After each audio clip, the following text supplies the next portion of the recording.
जय हिंद दोस्तों, मैं हूं आपका दोस्त केबी और आज की इस वीडियो में हम 30 दिसंबर 2020 को आरआरबी एनटीपीसी का जो एग्जाम हुआ है उसमें पूछे गए जीके और करंट अफेयर्स के प्रश्नों को डिस्कस करेंगे। तो इससे पहले हम लोगों ने 28 दिसंबर के पेपर को डिस्कस किया था, 29 के पेपर को भी डिस्कस किया था और अगर आप लोग पिछले 2 दिनों का जो पेपर हुआ था उससे इसकी तुलना करते हैं तो थोड़ा सा जो प्रश्नों का लेवल है वह आपको ऊपर मिलेगा। यानी कि जैसे जैसे समय बढ़ता जा रहा है वैसे वैसे यहाँ पर जो पेपर है वह इजी से हल्का सा मॉडरेट की तरफ शिफ्ट हो रहा है। तो इसी के अनुसार आपको अपनी तैयारी करनी है। वीडियो अगर आपको पसंद आता है तो इसे लाइक करने के साथ मैक्सिमम लोगों के साथ में शेयर करना है और इसकी जो पीडीएफ है वह आपको मिल जाएगी टेलीग्राम पर, जहां पर आप सर्च करेंगे केवी गुरुजी तो वहां से आप इसके पीडीएफ को भी डाउनलोड कर सकते हैं। तो चलिए इस वीडियो की शुरुआत करते हैं। सबसे पहले पूछा गया था कि सार्क का मुख्यालय कहाँ है। तो सार्क के बारे में आप सभी को पता ही होगा। चलिए नीचे बता दीजिएगा कि सार्क में कुल कितने सदस्य देश हैं और इसका मुख्यालय आपको मिलेगा नेपाल की राजधानी काठमांडू में। तो बिम्स्टेक के बारे में भी पूछा जा चुका है और सार्क के बारे में भी ऑलरेडी पूछा जा चुका है। फिर पूछा गया था कि दक्षिण अफ्रीका की प्रशासनिक राजधानी का नाम क्या है, यानी कि यहाँ पर इसके एग्जीक्यूटिव कैपिटल की बात की गई थी। तो दक्षिण अफ्रीका की बात करते हैं तो कई बार हम लोग डिस्कस कर चुके हैं कि इसके पास में 3 राजधानियां हैं। कितनी? 3 राजधानियां हैं दक्षिण अफ्रीका के पास में, जिसमें से प्रशासनिक राजधानी आपको प्रिटोरिया में मिलेगी यानी कि एग्जीक्यूटिव कैपिटल। विधायी राजधानी यानी कि लेजिस्लेचर का जो हमारा कैपिटल है वह आपको केप टाउन में मिलेगा और यहाँ की जो जुडिशियल कैपिटल है वह आपको ब्लोम फोंटेन में मिलेगी। तो ये ध्यान रखिएगा। और राजधानी से प्रश्न लगभग हर शिफ्ट में आपको देखने को मिल रहे हैं। फिर पूछा गया था कि 15वें वित्त आयोग के अध्यक्ष कौन है। तो वित्त आयोग जो कि एक संवैधानिक बॉडी है, इसके बारे में आप ध्यान रखेंगे कि अनुच्छेद 280 में इसके बारे में प्रावधान दिया गया है और जो 15th फाइनेंस कमीशन है उसके वर्तमान में अध्यक्ष हैं NK सिंह जी। कौन?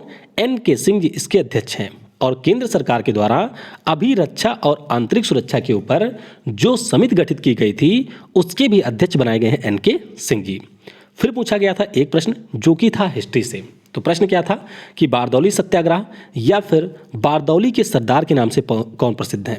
तो ये हैं सरदार वल्लभ भाई पटेल और 1924 में बारदौली सत्याग्रह इन्हीं की अगुवाई में किया गया था। फिर पूछा गया था कि OECD का मुख्यालय कहाँ पर है। बहुत ही ज़्यादा महत्वपूर्ण है। इंटरनेशनल ऑर्गेनाइजेशन और उनके हेडक्वार्टर हर शिफ्ट में एक से ज़्यादा प्रश्न आपको देखने को मिल रहे हैं, यानी कि किसी में 1 किसी में 2 प्रश्न आपको अंतर्राष्ट्रीय संगठन और उसके मुख्यालय से देखने को मिल रहे हैं। तो ये टॉपिक आपको बहुत अच्छे से तैयार करके जाना है। OECD यानी कि organisation for economic cooperation and development, तो इसका जो मुख्यालय है वह आपको मिलेगा फ्रांस की राजधानी पेरिस में। कहाँ पर? फ्रांस की राजधानी में इसका मुख्यालय आपको मिलेगा। और ध्यान रखिएगा कि फ्रांस की जो राजधानी है पेरिस, वहाँ पर आपको यूनेस्को का भी मुख्यालय मिलेगा। इसके अलावा इंटरनेशनल एनर्जी एजेंसी का भी मुख्यालय मिलेगा और यूनेस्को वाला भी ऑलरेडी आपके NTPC में पूछा जा चुका है। तो ये आप ध्यान रखेंगे।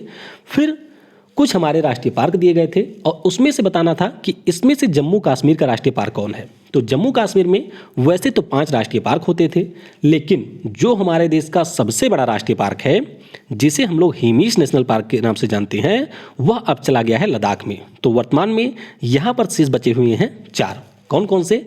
तो किश्तवाड़ है, डचगम है, सलीम अली है, काजीनाम है।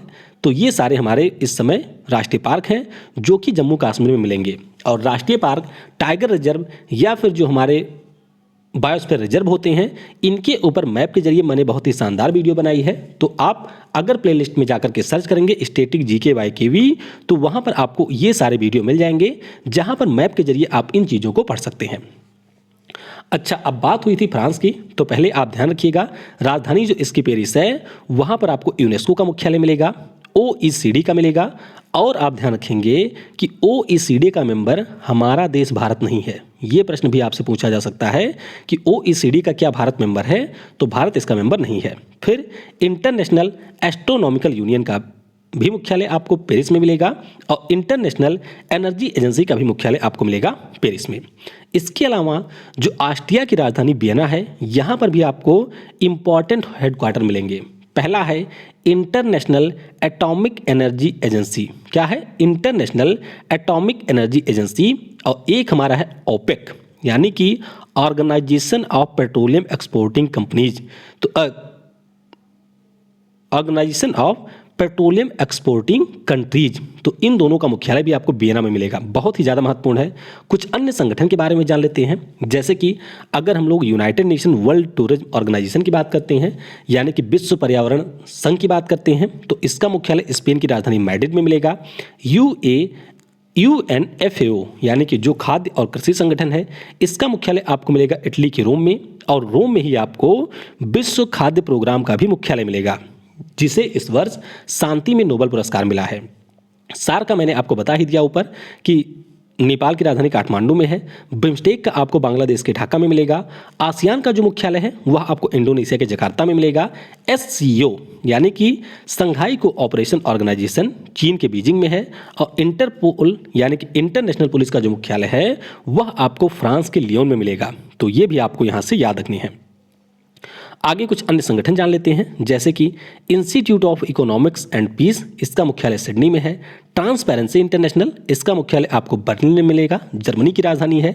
रिपोर्टर्स विदाउट बॉर्डर का भी मुख्यालय आपको फ्रांस की राजधानी पेरिस में मिलेगा। और इकोनॉमिक इंटेलिजेंस यूनिट का जो मुख्यालय है यह आपको UK के लंदन में मिलेगा। मॉन्ट्रियल की बात करते हैं, जो कि कनाडा का एक प्रमुख शहर है, तो यहाँ पर भी आपको 3 प्रमुख मुख्यालय मिलेंगे, जैसे कि वाडा है, IATA है और ICAO है। तो ये सारी चीज़ें आपको PDF में मिल जाएंगी। फिर बात ऐसे करते हैं बेल्जियम के ब्रसल्स की, तो यहाँ पर भी नाटो और EU का मुख्यालय है। लंदन की बात करते हैं तो Amnesty International, EIU, International Maritime Organisation, Commonwealth of Nations, इन सभी के मुख्यालय लंदन में मिलेंगे।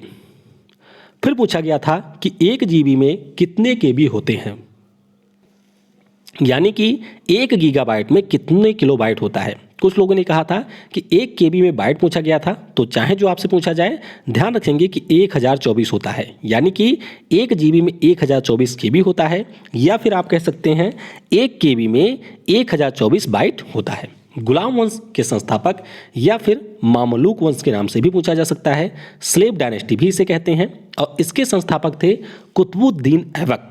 तो 1206 में इनके द्वारा गुलाम वंश की स्थापना की गई थी। फिर पूछा गया था कि 2014 में भारत का 29वां राज्य कौन था। तो कल भी हम लोगों ने ये डिस्कस किया था, जब तेलंगाना के गवर्नर के बारे में मैंने आपको बताया था कि 2 जून 2014 को भारतीय संघ में 29वें राज्य के रूप में शामिल हुआ था तेलंगाना। और वर्तमान में ध्यान रखिएगा कि हमारे देश में 28 ही राज्य हैं। क्यों है 28? क्योंकि जो जम्मू कश्मीर है वह अब एक यूनियन टेरिटरी बन चुका है, तो इसीलिए हमारे देश में उस समय हो गए थे 29 राज्य, जिनकी संख्या अब है 18। बिग बैंग थ्योरी किसने दिया था? तो ये जो थ्योरी है 1927 में जॉर्ज लेमेत्री के द्वारा दिया गया था। किसके द्वारा? जॉर्ज लेमेत्री के द्वारा दिया गया था। और इसमें यह बताया गया है कि जो हमारा ब्रह्मांड है वह लगातार फैल रहा है। क्या हो रहा है? ब्रह्मांड के हमारे एक्सपेंशन हो रहा है। फिर बात करते हैं ट्रैक बॉल किस तरह की डिवाइस है। तो कंप्यूटर का आसान सा प्रश्न था, तो यह एक इनपुट डिवाइस होती है। द रिपब्लिक नाम की जो पुस्तक है, इसके लेखक कौन है? तो इस पुस्तक को लिखा है प्लेटो ने। किसने? प्लेटो के द्वारा लिखी गई है द रिपब्लिक नाम की पुस्तक। अगला प्रश्न था कि RBI के गवर्नर कौन है। अब कुछ लोगों ने इसके बारे में बताया कि पूछा गया था, कुछ ने कहा कि नहीं पूछा गया था। तो ध्यान रखिएगा 25वें नंबर के गवर्नर हैं शक्तिकांत दास जी। एक बहुत ही महत्वपूर्ण प्रश्न था कि राष्ट्रमंडल खेल 2022 क्या है? 2022 का आयोजन कहाँ पर होगा? तो इसका आयोजन इंग्लैंड के बर्मिंघम में होगा। कहाँ पर? इंग्लैंड के बर्मिंघम में होगा। इसी प्रकार से आप ध्यान रखेंगे कि एशियाई खेल भी होने हैं आपके 2022 में, और इनका आयोजन चीन में किया जाएगा। शीत ओलंपिक का भी आयोजन चीन में किया जाएगा 2022 में। 2024 का जो ओलंपिक है वह पेरिस में होगा, और 2026 का जो ओलंपिक है वह आपके इटली में होगा। इसी प्रकार से 2028 का जो ओलंपिक है वह USA के लॉस एंजल्स में होगा। तो सारे Olympic, Asian game, Commonwealth game, इनके साथ साथ जो महत्वपूर्ण वर्ल्ड कप होते हैं उनके बारे में भी आपको याद रखना है। अगला है पाइथन क्या है? तो ये भी एक कंप्यूटर का प्रश्न था। तो पाइथन की बात करते हैं तो प्रोग्रामिंग लैंग्वेज है। क्या है? पाइथन एक प्रोग्रामिंग लैंग्वेज है। फिर पूछा गया था कि योजना आयोग के स्थान पे जो निकाय गठित किया गया इसका नाम क्या है? तो इसी का नाम है नीति आयोग। क्या नाम है? नीति आयोग। तो ध्यान रखेंगे 1 जनवरी 2015 को इसका गठन हुआ था। PM इसके होते हैं अध्यक्ष, उपाध्यक्ष इसके हैं राजीव कुमार। गोवा के मुख्यमंत्री, तो बहुत ही ज़्यादा आसान प्रश्न था। गोवा के मुख्यमंत्री हैं प्रमोद सावंत जी, और हर शिफ्ट में अब लगभग पूछा ही जा रहा है मुख्यमंत्री राज्यपाल, तो इस पर भी वीडियो बनी हुई है, तो आप चाहें देख सकते हैं। और असम और अरुणाचल के बीच जो ब्रिज है इसका नाम क्या है? बहुत ही ज़्यादा महत्वपूर्ण प्रश्न है। इस ब्रिज का नाम है बोगीबील ब्रिज। क्या नाम है? बोगीबील ब्रिज। ब्रिज के बारे में आप ध्यान रखेंगे कि यह ब्रह्मपुत्र नदी के ऊपर बना हुआ है। 4.94 किलोमीटर इसकी लंबाई है, और ये हमारे देश का सबसे लंबा रेल कम रोल ब्रिज है, यानी कि जहाँ पर रेलगाड़ी और रोड दोनों सुविधा उपलब्ध हो, ऐसा हमारे देश का ये सबसे लंबा ब्रिज है बोगीबील ब्रिज। फिर बात करते हैं कि कौन सा राज्य निपा वायरस से प्रभावित हुआ था। तो निपा वायरस से प्रभावित हुआ था राज्य केरल। कौन सा? केरल राज्य में निपा वायरस का प्रकोप देखा गया था। ये पिछले साल का प्रश्न है। महावीर स्वामी का मूल नाम क्या था? तो महावीर स्वामी जी का मूल नाम था वर्धमान। क्या था? वर्धमान इनका नाम था। तो ये सारे आसान प्रश्न थे। मृच्छकटिकम जो पुस्तक थी, इसके लेखक कौन है? तो इस पुस्तक के लेखक हैं शूद्रक। कौन है? शूद्रक इसके लेखक हैं। फिर पूछा गया था कि बेरिंग स्ट्रेट किन के बीच में है? तो अमेरिका का जो अलास्का वाला शहर है और रूस है, उनके बीच में आपको मिलेगी बेरिंग जल संधि। ये प्रशांत महासागर को आर्कटिक महासागर से जोड़ती है। तो ध्यान रखिएगा, रूस और अमेरिका के बीच में है बेरिंग स्ट्रेट। फिर पूछा गया था कि 1912 के समय भारत के वायसराय कौन थे? तो 1912 में वायसराय थे लॉर्ड हार्डिंग। क्या नाम था? लॉर्ड हार्डिंग, और ये वायसराय थे। अब यहाँ पर आप देख सकते हैं 7E नाम का जो ऐप है, ये आपके 2018 में लॉन्च किया गया था। किसके द्वारा? उस समय के मानव संसाधन और विकास मंत्रालय के द्वारा। तो जाहिर सी बात है कि यह शिक्षा से संबंधित एक ऐप था। तो ध्यान रखेंगे, साथ ही ऐप जो है ये शिक्षा से संबंधित 2018 में से लॉन्च किया गया था। तो गवर्नमेंट की जो योजनाएं हैं, विशेष तौर पर केंद्र सरकार की, ये बहुत ही ज़्यादा पूछी जा रही हैं, तो इनके बारे में आपको थोड़ा सा ध्यान रखना है। विशिष्ट द्वैतवाद की स्थापना किसने की थी? तो रामानुजाचार्य के द्वारा विशिष्ट द्वैतवाद की स्थापना की गई थी। फिर एक प्रश्न इन्वर्टिब्रेट से था, यानी कि आपके बायोलॉजी से था। तो अब ये प्रश्न क्या था? अगर किसी ने एग्जाम दिया हो तो नीचे कमेंट में बता सकते हैं। सोने के उत्पादन में अग्रणी राज्य कौन है? तो नो डाउट इसका सही उत्तर होगा कर्नाटक। KGF चैप्टर 1 नाम की मूवी आपने देखी होगी, यानी कि कोलार गोल्ड फील्ड वाली। और कर्नाटक के उत्पादन में अग्रणी राज्य है कर्नाटक। सोने के उत्पादन में अग्रणी राज्य है कर्नाटक। फिर एक हमारे कंप्यूटर का फुल फॉर्म था कि DHCP का पूरा नाम क्या है? तो इसका पूरा नाम है डायनेमिक होस्ट ट्रांसफर प्रोटोकॉल। क्या है? Dynamic host transfer protocol. फिर पूछा गया था कि किस राज्य में विधान परिषद नहीं है? तो विधान परिषद पहले भी पूछी जा चुकी है। तो ध्यान रखिएगा, हमारे देश में वर्तमान में 6 राज्य में ही विधान परिषद है। कर्नाटक, तेलंगाना, इसके अलावा महाराष्ट्र है, आंध्र प्रदेश है, बिहार है और है उत्तर प्रदेश। जबकि जो आंध्र प्रदेश की सरकार है, उनके द्वारा एक प्रस्ताव भी पास कर दिया गया है कि हम अपने यहाँ से विधान परिषद को समाप्त करेंगे। तो ध्यान रखिएगा, यहाँ पर पूछा गया था नहीं किस में है? तो केरल ऑप्शन यहाँ पर सही था। भारत की कौन सी योजना Guinness book of world record में शामिल हुई थी? तो ये योजना हमारी है 2015 की। कौन सी योजना है? पहल योजना, यानी कि जो हमारे गैस लेने पर सब्सिडी दी जाती है डायरेक्ट खाते में, जिसे हम लोग डायरेक्ट बेनिफिट ट्रांसफ़र कहते हैं, ये योजना हमारी Guinness book of world record में दर्ज हो गई थी 2015 में। तो ये ध्यान रखेंगे। वैसे PM जनधन योजना भी हमारी एक महत्वपूर्ण योजना रही थी, जिसमें हम लोगों ने बहुत सारे लोगों को बैंक अकाउंट खोल करके दिया था। तो ध्यान आपको रखना है कि यहाँ पर पहली योजना थी जो कि Guinness book of world record में शामिल हुई थी, क्योंकि इसके बहुत ही ज़्यादा लाभार्थी उस समय लाभान्वित हुए थे। भारत के सूर्य मिशन का नाम क्या है? तो ये मैं आपको कई बार बता चुका हूँ कि नासा का जो मिशन है उसका नाम है सोलर पार्कर प्रोब। ये है नासा का। और जो हमारा इसरो है उसके द्वारा लॉन्च किया जाएगा आदित्य L1। क्या? आदित्य L1 नाम से मिशन लॉन्च किया जाएगा। अब एक प्रश्न यहाँ पर सैटेलाइट अगमेंटेशन सिस्टम के ऊपर पूछा गया था। तो एग्जैक्ट प्रश्न क्या था ये किसी ने नहीं बताया, लेकिन फिर भी बताया गया है। फिर भी मैं आपको बता दूं कि जो हमारे इसरो का गगन प्रोजेक्ट था, जिसका नाम है GPS एडेड जियो अगमेंटेड नेविगेशन, इसमें सैटेलाइट अगमेंटेशन सिस्टम का प्रयोग इसरो के द्वारा किया गया था। इनमें से कौन उपधातु नहीं है? ये एक प्रश्न पूछा गया था। जोजिला दर्रा किस राज्य में स्थित है? तो ये आपको मिल जाएगी जम्मू और कश्मीर राज्य में। फिर पूछा गया था कि सिविल सेवा की जो उम्र है वह किसके द्वारा कम किया गया था, यानी कि किस ब्रिटिशर्स के द्वारा कम किया गया था? तो ये थे लॉर्ड लिट्टन। तो इन्होंने घटा करके इसकी उम्र 21 से 29 वर्ष कर दिया था। भारत के पहले नाभिकीय रिएक्टर का नाम क्या था? अब आप यहाँ पर ध्यान देंगे, अगर आपसे भारत के पहले नाभिकीय संयंत्र की बात की जाए यानी कि न्यूक्लियर प्लांट की बात की जाए तो वो हमारा है तारापुर, जो कि महाराष्ट्र में 1961 में बना था। लेकिन अगर आपसे नाभिकीय रिएक्टर की बात की जाए तो ये है अप्सरा। क्या नाम है इसका? इसका नाम है अप्सरा। और इसे हमारे यहाँ का जो बार्क है यानी कि भाभा एटॉमिक रिसर्च सेंटर, उसके द्वारा यूके की मदद से 1956 में डेवलप किया गया था। तो ध्यान रखेंगे आप लोग कि अप्सरा हमारे यहाँ का पहला नाभिकीय रिएक्टर है। अगला प्रश्न था कि न्यूरॉन से मस्तिष्क को सिग्नल कौन भेजता है?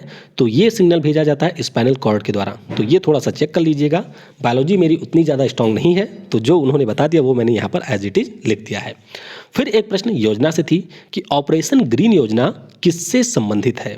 तो ये जो हमारी योजना है वह जो हमारे टॉप्स क्रॉप हैं, टॉप क्रॉप का मतलब हुआ टोमेटो, ओनियन और पोटैटो, तो इनका जो मूल्य है उसको सरकार स्टेबलाइज रख सके यानी कि उसको नियंत्रण में रख सके, इसीलिए ऑपरेशन ग्रीन की जो योजना है इसकी शुरुआत 2018-19 के बजट में किया गया था। तो ध्यान रखेंगे जो हमारी टॉप फसलें हैं यानी कि टोमेटो, ओनियन और पोटैटो, टमाटर, प्याज और आलू, इनके प्राइस को स्टेबलाइज रखने के लिए ऑपरेशन ग्रीन की शुरुआत की गई थी। मायोपिया के उपचार में किस लेंस का प्रयोग होता है? तो इसमें होता है अवतल लेंस का प्रयोग। किसमें? अवतल लेंस का प्रयोग होता है।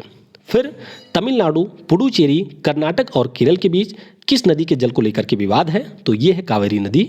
ये तो बहुत ही आसान प्रश्न था। फिर जादूगोड़ा की जो खान है वह किस लिए प्रसिद्ध है? तो जादूगोड़ा की जो खान है ये हमारे देश की यूरेनियम की पहली खान थी, झारखंड में आपको मिलेगी, तो ये हमारे यूरेनियम के लिए प्रसिद्ध है। फिर पूछा गया था कि महात्मा गांधी किस कांग्रेस अधिवेशन के अध्यक्ष थे? तो ये हमारे थे बेलगाम कांग्रेस का जो अधिवेशन हुआ था 1924 में, तो इसके अध्यक्ष थे महात्मा गांधी, और यह एकमात्र कांग्रेस का अधिवेशन है जिसके अध्यक्ष रहे थे महात्मा गांधी जी। ब्रह्मोस किस प्रकार की मिसाइल है? तो ब्रह्मोस मिसाइल को मैं आपको हजारों बार बता चुका होऊंगा, हजारों नहीं, ज़्यादा हो गया, कम से कम 10-15 बार तो बता ही चुका होऊंगा। और ये एक हमारी सुपरसोनिक क्रूज मिसाइल है और इसे डेवलप किया है भारत ने रूस की सहायता से। तो ध्यान रखेंगे सुपरसोनिक क्रूज मिसाइल है, रेंज इसकी 290 किलोमीटर होती थी जिसे बदल करके 450 किलोमीटर तक किया गया है।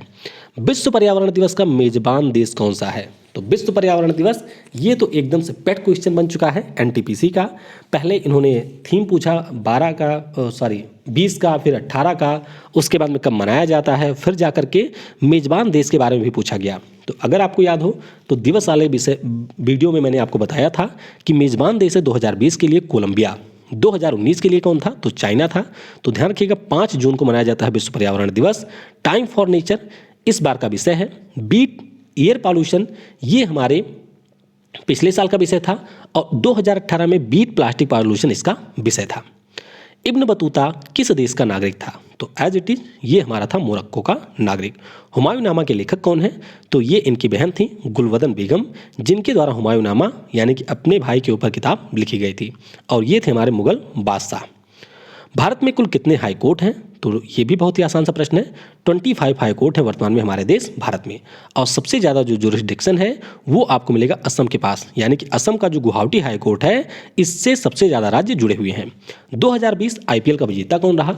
तो 2020 का जो आईपीएल है इसका विजेता रहा है मुंबई इंडियंस। कौन? मुंबई इंडियंस 5वीं बार इसने खिताब को जीता है। कैबिनेट मिशन कब भारत आया था? तो ये आया था 1946 को। कब? 16 मई 1946 को कैबिनेट मिशन भारत आया था। 2019 में भारत रत्न किसे मिला? तो ये मिला था 3 लोगों को, नानाजी देशमुख, प्रणब मुखर्जी और भूपेन हजारिका। तो इन तीनों को मिला था 2019 में। क्षेत्रफल के दृष्टिकोण से उत्तर अमेरिका का सबसे बड़ा देश कौन सा है? तो ये आपका है कनाडा। कौन सा है? कनाडा। और अगर आपसे ये पूछ लिया जाता कि जनसंख्या के दृष्टिकोण से सबसे बड़ा कौन है, तो आपका उत्तर होता यूएसए। तो दोनों आप ध्यान रखेंगे।